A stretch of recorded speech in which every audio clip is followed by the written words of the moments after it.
ሌላ በጣም ተበድለሃል ብለዋል። እና እንደዚህ አይነት ሰርኩል ውስጥ ወጣቱ ራሱን ቢከት ወደ አገልግሎት ወደ ሰንበት ትምህርት ቤት ያለውን ጥቅም ሁላችን እናውቀዋለን።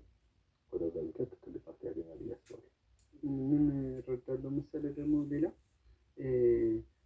እንጸልያለን እንጂ ለእግዚአብሔር ጊዜ አንሰጥም። እሱ የእኛን መናገር እንጂ የእሱን ቃል ደግሞ አንጠብቅም። ብዙዎቻችን አንድም ጭንቀታችንን የሚያበረታው ተስፋ በመቁረጥ ሂደት ውስጥ አንድም የእግዚአብሔርን ጊዜ አለመረዳት ጭምር ነው። እና እሱንስ እንዴት ታየዋለህ? የእግዚአብሔር ካላንደር እንደኛ ካላንደር አለ፣ የራሱ ታይሚንግ አለው። ምንድነው አንድ ሰው ቀና ብሎ በጣም የተለያየ ምክንያቱም በልብ ያለውን ትንቢት ያውቃል። ቅዱስ አፈወርቅ እኔ እግዚአብሔር ሀብታም ያድርገኝ እመጸውታለሁ አትበል፣ ያላረገ እንደማትመጸውት ስለሚያውቅ ነው። ከአንተ በላይ ያውቃል ነገ ያለውን ስራ ስለሚያውቀው ነው።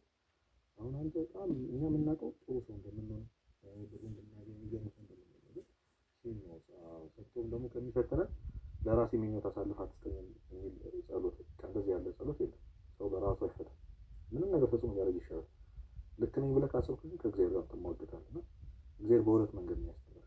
ወይ የጨቀጨቀውን ሰጥቶህ ልክ እንዳልሆንክ ተሰብረህ